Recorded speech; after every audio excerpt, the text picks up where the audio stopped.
Место било еден свет манастир и се уште нели евреите со голема завист сакат да го разрушат манастирот. Доаѓаат со булдожери и почнаа да го разрушуваат горниот дел од манастирот и одеднаш од никаде се појавува иконата на Господ Исус Христос Пантократор, доаѓа пред булдожерот, застанува и сите тие замрзнуваат и никој не продолжи од работниците повеќе да го руши манастирот, бидејќи се исплашиле. Еврејската полиција повторно сакала, но сите работници едногласно кажале не сакаме да учествуваме во тоа, се гледа дека Бог е со нив.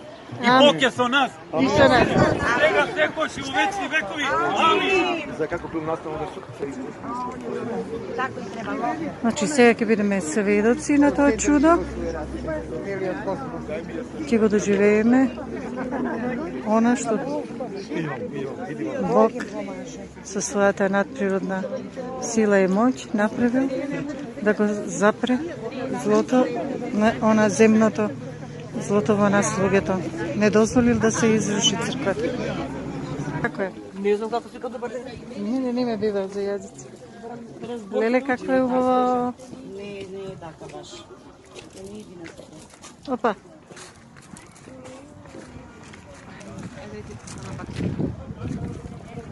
Што ми се бива како на канализација?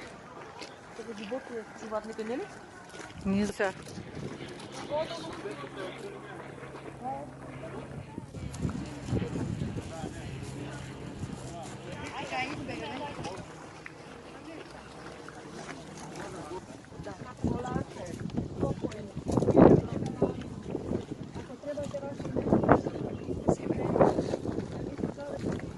Без галаме, полако, мирно, во тишини, ако хочете имена, он чита и сваки дан имена, оставите прилог имена, ста веќе, доле и тоа е то. Само да му објасним, значи, сестра Филотеја е наша из Србије сестра која се овде подвизава, слава Богу. И така она увек нас се ту дочекала, овако со великом љубови и искричала о самом манастиру, историјат кратко. Ето само да мало на брзину, пошто ако мало гласни причам. Бог не помага. Ovdje imate gore, vidite da je počela praviti nova crkva. I o tome se radi što mi želimo da sav srpski pravoslavni narod ima svoj sudjel u ovoj crkvi pred Bogom. To neće pisati nigdje na zidu koliko je ko dao, nego Bog piše u svojoj knjigi. Znači, može da vam bude svima čast da sudjelujete u zgradnji ove crkve i da imate taj blagoslov. A ujedno i da imate nekoga zbog koga se to radi. Zato što prije nego što je početa ta crkva, pitali su me da li mogu da sudjelujem u izgradnji ove crkve. Ja to nisam odbila. Ja sam rekao, dobro, što bude u mojoj moći, ja ću da učinim. Като намелише на борона дошто со тие лади. Ne, kam? Nekome nešto kažeš, ali moram da vas ispravim.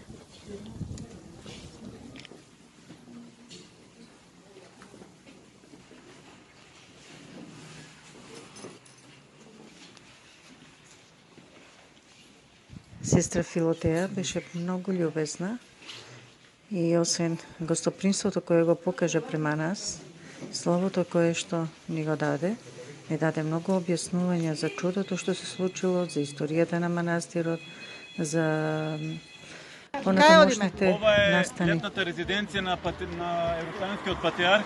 Ова место било еден свет манастир и се уште нели евреите со голема завист сакат да го разрушат манастирот. Доаѓаат со булдожери и почнаа да го разрушуваат горниот дел од манастирот и одеднаш од никаде се појавува иконата на Господ Исус Христос Пантократор, доаѓа пред булдожерот, застанува и сите тие замрзнуваат и никој не продолжи од работниците повеќе да го руши манастирот, бидејќи се исплашиле. Еврејската полиција повторно сакала, но сите работници едногласно кажале не сакаме да учествуваме во тоа, се гледа дека Бог е со нив. И Бог е со нас. И со нас. Сега секојаш и у вечни векови. Амин. За како бил наставно да се Така и требало. Значи сега ќе бидеме сведоци на тоа чудо. Ќе го доживееме она што Бог со својата надприродна сила и моќ направил да го запре злото, она земното злото во нас луѓето. Не дозволил да се изруши црквата. Како е? Не знам како се да бъде. Не ме бива за јазици. Леле, какво е убаво. Не е така баш. Не иди на тоа. Опа.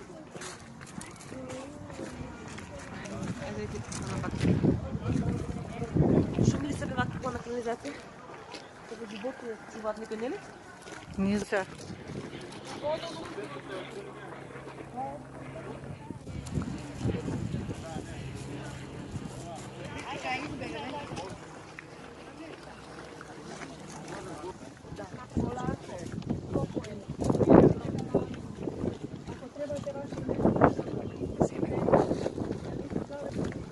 Bez galame, ovako mirno u tišini, ako hoćete imena, on čitaju svaki dan imena, ostavite prilog imena, šta već, dole i to je to.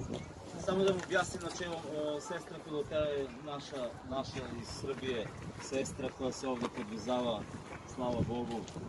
I tako ona uvek nas je tu dočekala ovako sa velikom ljubavlju i ispričala o samom manastiru istorijat kratko. Ja ću samo da malo na brzinu, pošto ako malo glasnije pričam, Bog te pomogne. Ovdje imate gore, vidite da je početa Draginova crkva. I o tome se radi što mi želimo da sav srpski pravoslavni narod ima svoj sudjel u ovoj crkvi pred Bogom. To neće pisati nigdje na zidu koliko je ko dao, nego Bog piše u svojoj knjigi. Znači, može da vam bude svima čast da sudjelujete u izgradnji ove crkve i da imate taj blagoslov. A ujedno i da imate nekoga zbog koga se to radi. Zato što prije nego što je početa ta crkva, pitali su me da li mogu da sudjelujem u izgradnji ove crkve. Ja to nisam odbila. Ja sam rekla, dobro, što bude u mojoj moći, ja ću da učinim. Като намелише на борона до защото лади. Ne, kam? Nekome nešto kažeš, ali moram da vas ispravim.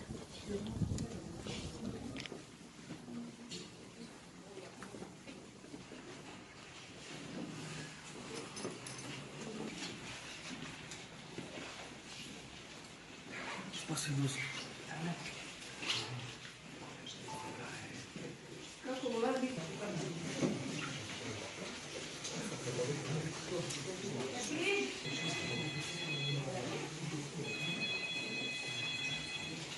A inače na Filotej i moje ime iza ime i zato je Filotej. Ovako, vi sjedite, molim vas, tamo, nemojte toliko govoriti. Ima još, evo ovdje stavite ovdje, nešto tu. Ajde, desno neko odete desno.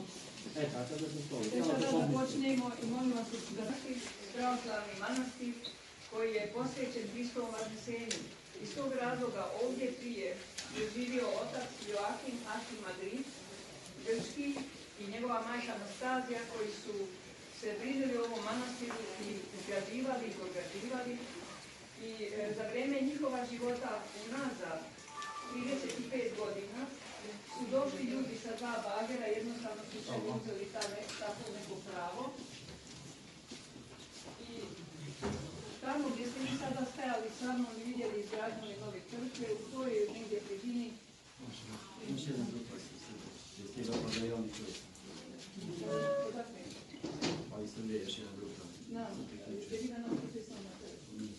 Dobrodošli.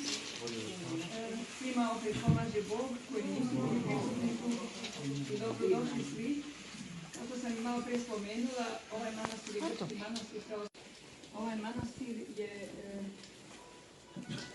kako sam napomenula, posvećen Hristovom Vaskresenju iz tog razloga, jer prije 35 godina je živio otac Joakim i mama Anastazija, koji su se brinuli o svemu tome i za vrijeme njihova života došli su ljudi sa dva bagera, jednostavno sa nekom svojom željom, da navodno nešto ima njihovo ovdje i tu gdje ste vidjeli, opet ne znam da ste vi vidjeli, ovdje sada se gradi nova crkva koju smo mi počeli još u februaru da je gradimo i znači, ako Bog da se završi ove godine.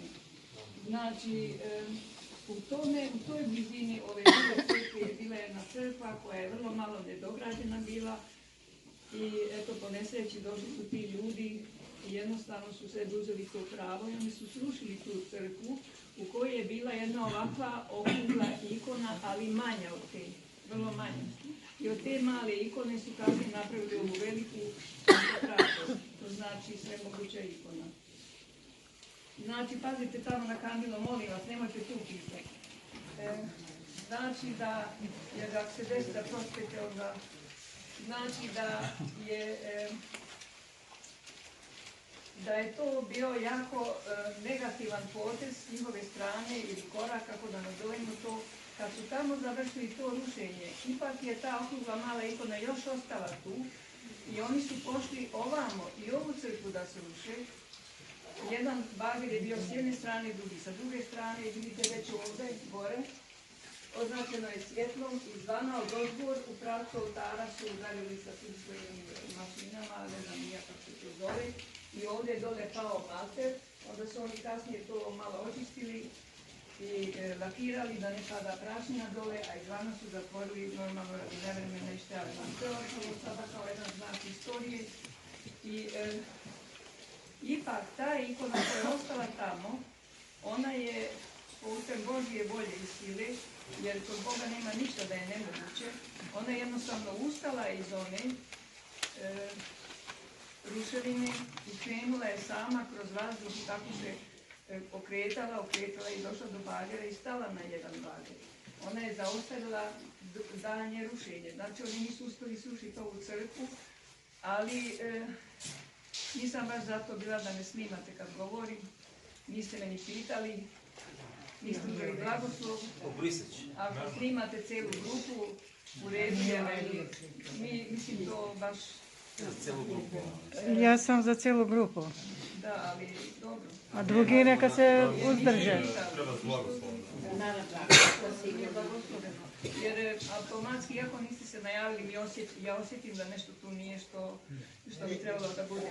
Dobro, sada idemo dalje. Znači, kad su oni to završili, kad je ta ikona stigla na bager, oni su se strašno iznenadili, s jedne strane su bili možda i šokirani, kako može da stigne jedna ikona, jedan papir na bager.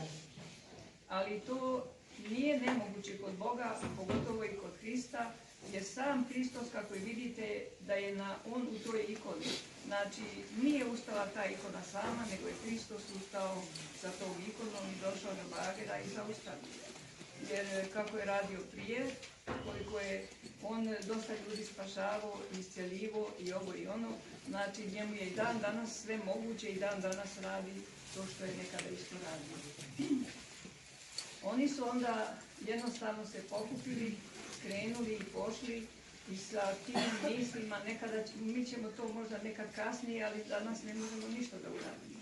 I vratili su se nazad, od toga je prošlo možda negdje oko 6,5 godina, kada su dvojica, ne znam kako i na koji način su ušli u manastir i negdje su bili skriveni. Uveče u 9 do pola 10 u ovom objektu sada, koji ćete možda vidjeti, tamo mi imamo grupe i sjedimo sa grupama, neka tamo pričamo istoriju kad je lijepo vrijeme. Tu je stajala uveče od 9 do pola 10 majka od oca Joakima. Eto tako malo razgledala, a otac Joakim je otišao u kuću i on je u svojoj kući vjerovatno malo se odmarao, mogući da je zaspio. Kad su ta dvojica vidjeli da ona sama stoji tu, oni su jednostavno izašli, prišli k njoj i oni su nju tu najprije izmučili pa se onda ubili. To je čudna situacija, ali tako.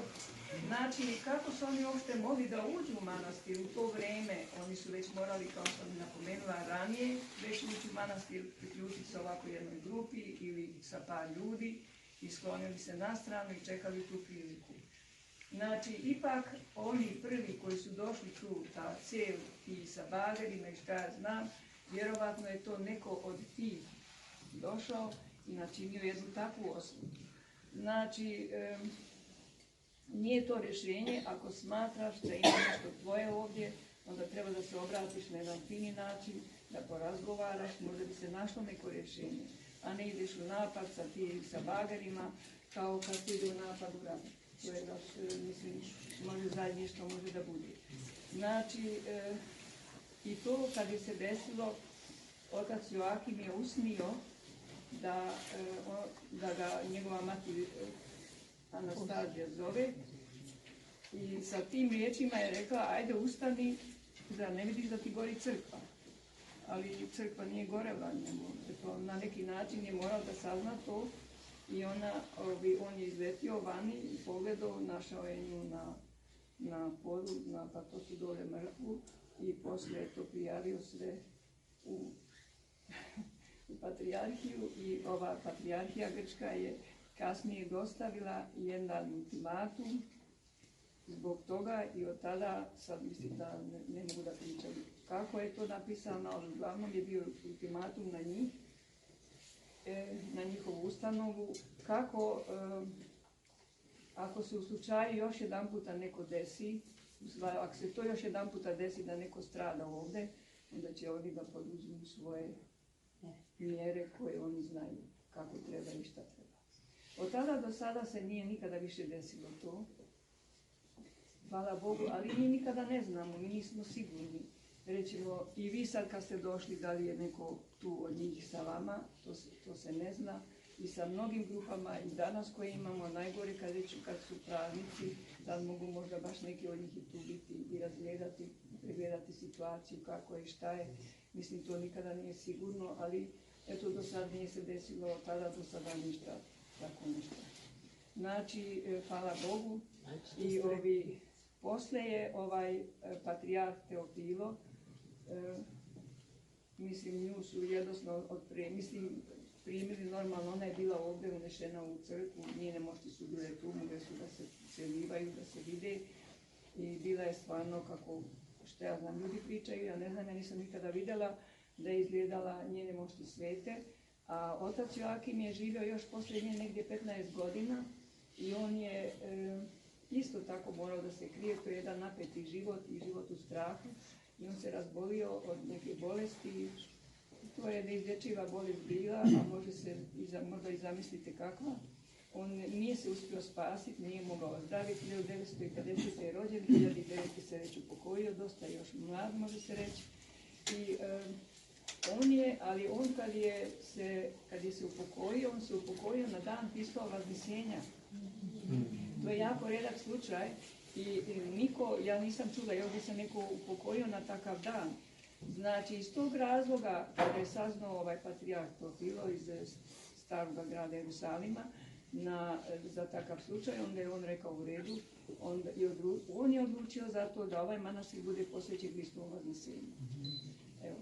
I zato mi imamo tu slavu sada, kad je Spasov dan u maju mjesecu, dođite na slavu, ako želite da budete prisutni i pozvani ste.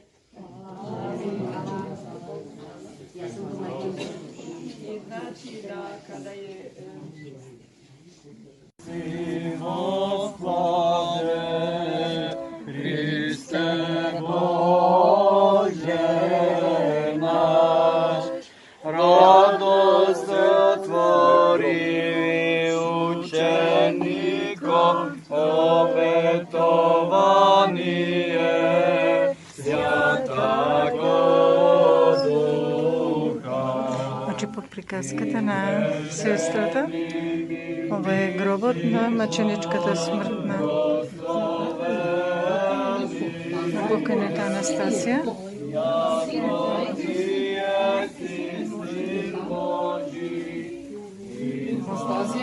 Ще прости и да се моли за нас, Кришна.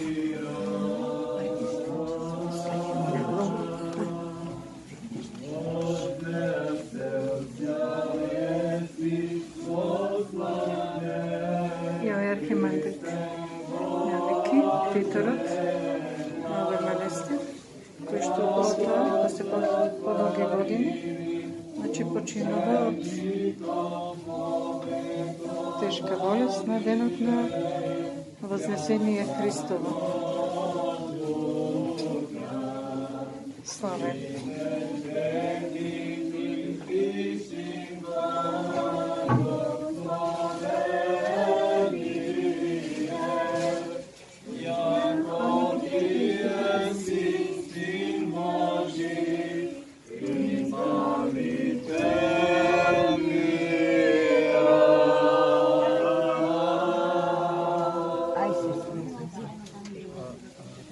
Čiki Dušan kad ide. Čekaj da... Nemaš ga prekida.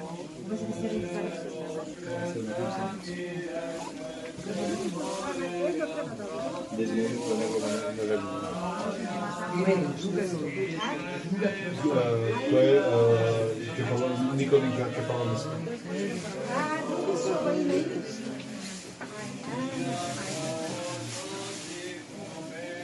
Ova soba ima mnogo mošti. Ке се потрудам да можеме да препознаеме дел од моштите.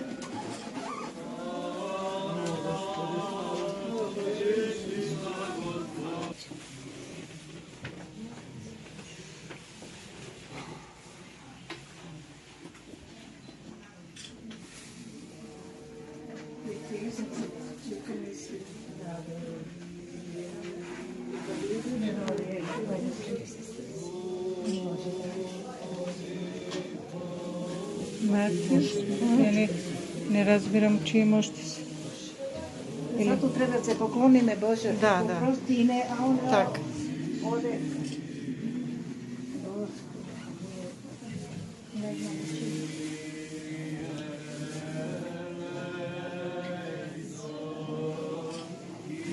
Од Света Елисавета и Варвара, незината помошнички, кои се маченички погинати.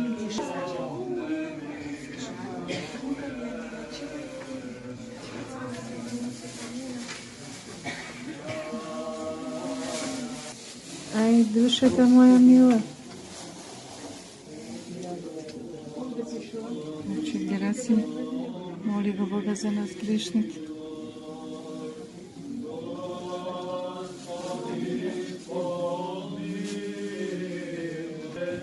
Свети Нектарije, моли го Бога за нас грешните.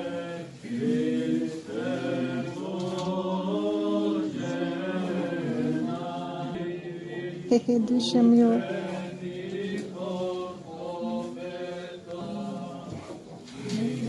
Слава на Бога. Благодат за благодат.